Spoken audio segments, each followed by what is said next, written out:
Welcome to the Baby Channel. Today we're tackling picky eating, something every parent faces. Babies refusing food is normal. It's often about independence, new experiences, or sensory sensitivities, not stubbornness. The good news? Picky eating is a phase. With patience and the right strategies, it gets better. Our goal: give you practical, easy tips to make mealtimes happier and less stressful. Ready to turn food battles into fun discoveries? Let's get started. Homemade baby food is a game changer for picky eaters. You control ingredients, flavors, and textures. No judgment, every small win counts. We're here to make things simple and positive. Homemade meals let you introduce new foods gently, at your baby's pace. We'll guide you step by step with easy, practical tips. No fancy gadgets needed. Let's dive in and make mealtime a happy, stress-free adventure. Start with mild, single-ingredient purees. Think ripe bananas, avocados, or cooked pears. Soft textures and gentle flavors help babies feel safe and curious about food. Sweet potatoes, butternut squash, and carrots are veggie favorites. Cook until soft and smooth. Use fresh, well-washed produce for the best taste and safety. Positive first bites build trust and make trying new foods exciting. Focus on nutrient-rich foods, iron, healthy fats, and a rainbow of fruits and veggies. Iron-fortified cereals, pureed lentils, and meats boost brain development. Avocado and full-fat yogurt provide healthy fats for growing brains. Offer a variety of colors for a mix of vitamins and minerals. Even small bites of these foods help your baby grow strong and healthy. Introduce new foods one at a time, waiting a few days to watch for reactions. Common allergens include milk, eggs, nuts, soy, wheat, and seafood. Be extra observant. Watch for rashes, tummy troubles, or breathing issues. Contact your doctor if concerned. Keep a simple food diary to track new foods and any reactions. When in doubt, your pediatrician is your best resource for safe feeding. Now that we have our fresh ingredients, it's time to get into the kitchen. Cleanliness is super important when making food for your baby. Their immune systems are still developing, so we want to protect them from germs. Wash your hands thoroughly with warm water and soap for at least 20 seconds. Next, wash your fruits and vegetables, even if they're organic. Use a soft brush for firm skins. Finally, all your equipment needs to be sparkling clean. Wash them with hot, soapy water before and after each use to prevent cross-contamination. A clean kitchen keeps the food pure and safe for your little one. With a clean setup, let's prep. Uniform pieces ensure even cooking, preventing some bits from being undercooked while others are overdone. Steaming is my favorite method. It's gentle and preserves nutrients. A simple steamer basket works perfectly. Add an inch of water, boil, then add chopped veggies to the basket. Cover and steam. Softer fruits need less time than root vegetables. They're ready when fork tender. Steaming makes food soft and easy to digest for babies. Like this video? Subscribe for more. Once your fruits and vegetables are beautifully steamed and wonderfully tender, it's time for the next exciting step: blending. This is where the magic happens, transforming those cooked chunks into smooth, luscious purees that are perfect for your baby. The texture you're aiming for will depend on your baby's age and their experience with solids. For very young babies just starting out, you'll want a super smooth, almost liquid puree.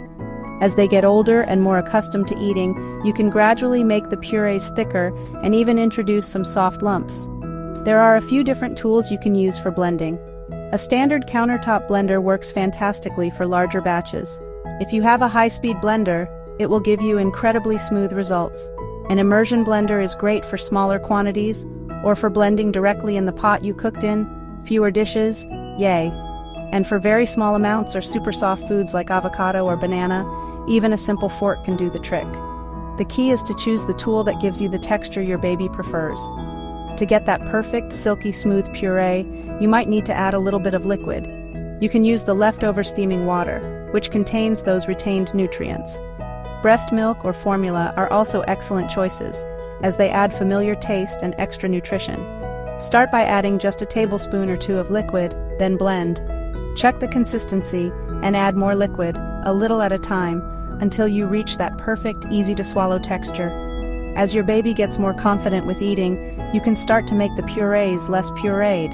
You can blend for shorter time to leave some tiny, soft lumps, or you can mash foods with a fork for a coarser texture. This gradual transition helps your baby learn to manage different textures, which is important for eating more complex family foods. Always supervise your baby closely when introducing new textures. and go at their pace. If they seem to struggle, just go back to a smoother consistency. It's all about gentle progression. One of the best things about making your own baby food is controlling the flavors. Babies don't need added salt or sugar.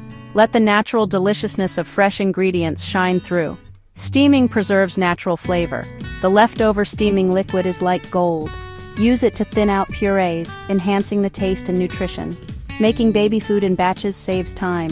Store purees in airtight containers in the refrigerator for up to 3 days, or freeze for longer storage. Freeze in ice cube trays for single servings. Transfer frozen cubes to labeled freezer bags. Most purees can be frozen for up to 3 months. Thaw overnight or gently warm, always testing the temperature before serving. Once your baby has mastered single-ingredient purees, you can introduce gentle, natural flavors to keep things interesting. Subtle hints of herbs and spices can expand your baby's palate. Add a delicate new dimension to familiar foods. Use really tiny amounts, like a super small pinch. A dash of cinnamon complements sweet potato or apple puree. A sprinkle of mild paprika can enhance carrot or butternut squash puree. Introduce new flavors one at a time to check for enjoyment and sensitivities. Gentle flavor enhancers can combat boredom with plain purees.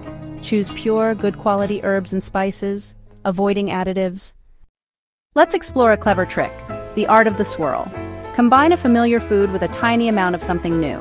It's a gentle way to expand their culinary horizons. Present the new food as a swirl or dollop.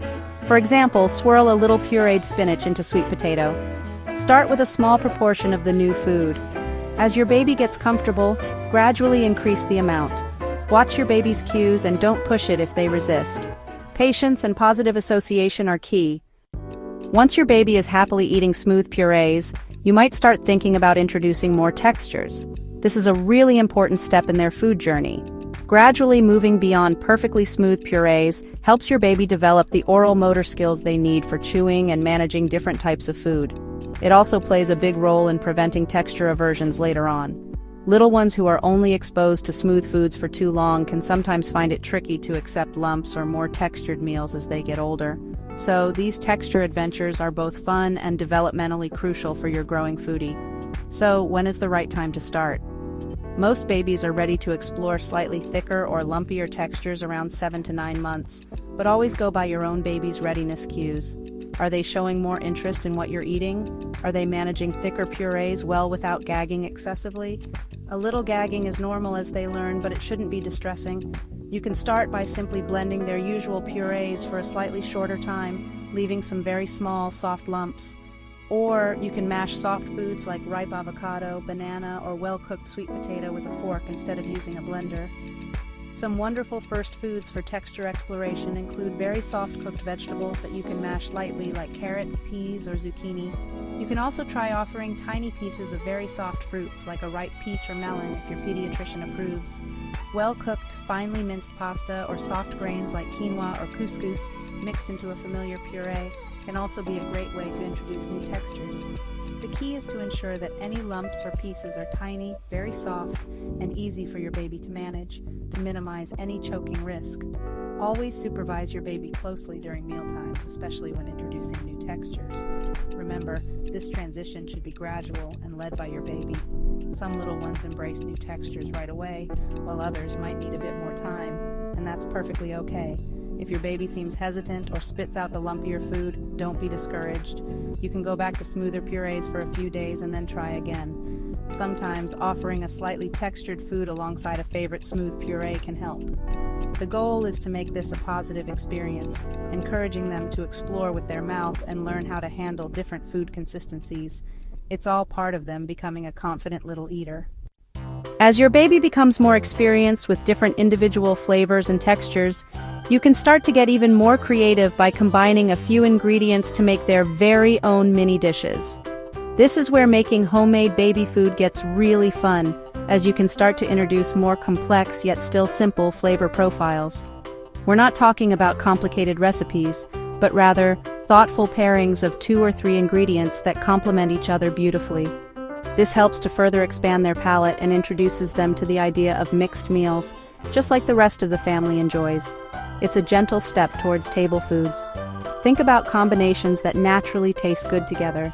For example, apple and carrot pureed together with a tiny hint of fresh ginger, a very small amount as ginger can be strong, can be a delicious and vibrant mix.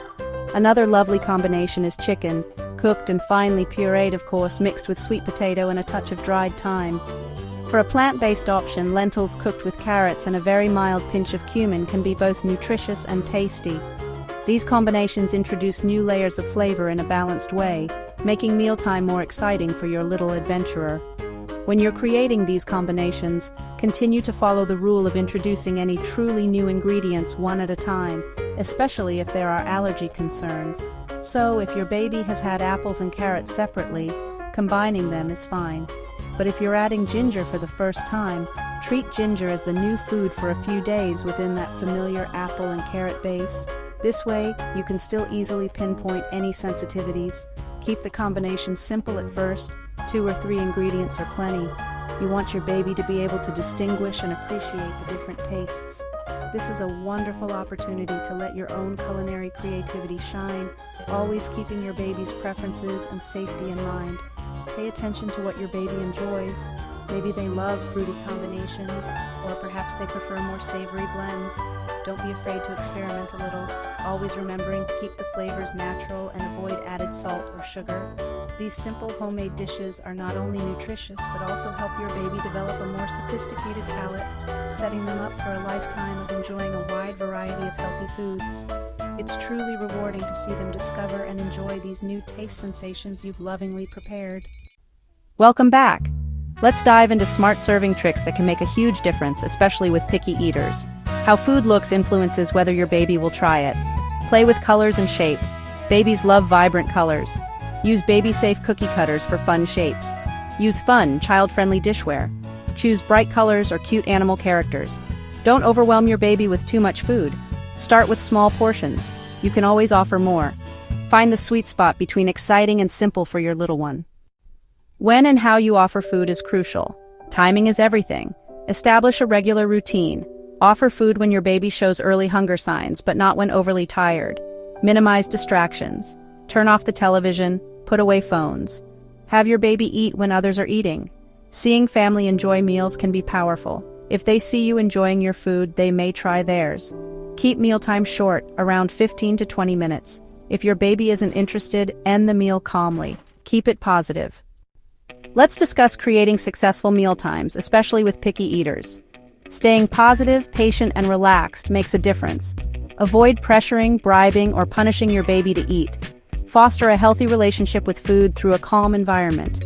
If your baby refuses food, accept it calmly. Don't force them, offer it again gently, but remove it if they refuse. For food throwing, stay calm and set firm boundaries. Celebrate small wins and acknowledge progress. If you have concerns about growth or picky eating, consult your pediatrician. You're doing great. Navigating picky eating can feel challenging. Know that frustration is normal. Many parents share this experience. Picky eating is often a developmental stage, not a reflection of your parenting. Taking care of yourself is key. Manage stress and be patient. Progress may be slow. Offer healthy foods without pressure to build a positive foundation. Keep offering, loving, and believing. You've got this. When we talk about progress with a picky eater, broaden your definition of success. It's not always about your baby gobbling everything up. Shift your focus to how they interact with food and their comfort around it. This wider perspective eases pressure and highlights positive steps. Signs of progress? Baby allowing new food on their tray, touching it, or even smelling it. Track these moments with a food journal. Note what foods you offered and your baby's reactions. Remember, overcoming picky eating is a marathon. It requires patience and persistence. Consistency in offering healthy foods in a positive environment is key. Your gentle efforts are making a difference. Let's talk about celebrating every small win. Acknowledge tiny steps forward with enthusiasm. Positive reinforcement benefits both you and your baby, shifting stressful situations to joyful progress. Celebrations can be simple, non-food-related gestures like a warm smile. Avoid sweet treats as rewards. Acknowledge their courage and curiosity instead. If picky eating causes stress or weight issues, chat with your pediatrician. Seeking guidance is a sign of strength, ensuring your child thrives with supportive resources. So here we are at the end of our journey together today. I truly hope you're feeling inspired and so much more confident. Remember, you're doing an absolutely incredible job as a parent, navigating these little feeding adventures with love and care. It's all about empowering you with knowledge and simple techniques. The most important ingredients are your patience, your gentle persistence, and your loving encouragement. Our ultimate aim has been to help you transform mealtimes from a source of stress into moments of connection. We want you to feel equipped and supported as you continue to nourish your baby. Now that you're armed with all these wonderful ideas and strategies, please feel free to come back and revisit any part of this guide whenever you need a little refresher or a boost of inspiration. We know we've shared a lot of information, and sometimes it's helpful to hear it again as you encounter new stages or challenges. You now have a fantastic toolkit filled with practical tips for making appealing homemade baby food, for introducing new tastes and textures gently, and for creating those all-important positive mealtime experiences. Think of this as your go-to resource as you continue to nurture your little one's growing palate and foster a love for healthy eating. If you found these tips and step-by-step instructions helpful, and we really hope you did, we would be so grateful if you could give this video a big thumbs up. It really helps other parents find our channel and benefit from these ideas too. And of course, don't forget to subscribe to the baby channel. By subscribing, you'll get regular updates with more fantastic baby tips, parenting hacks, and supportive content designed to make your journey smoother and even more enjoyable. We're always cooking up new ideas to share with our wonderful community of parents just like you. So hit that subscribe button so you don't miss out on anything. We've talked so much today about making mealtimes easier and more successful, and we truly hope these strategies bring more peace and joy to your kitchen. As we wrap up, we have one more little secret we're excited to share with you, something that many parents find themselves searching for. It's not about food this time, but it's definitely about making another key part of your baby's routine and your life a little bit easier. We all know that when baby sleeps well, everyone in the house is happier and more rested, ready to take on the day with more energy and smiles. So are you ready for this? We know how precious sleep is for both you and your baby. Looking for the ultimate trick to get any baby to sleep fast?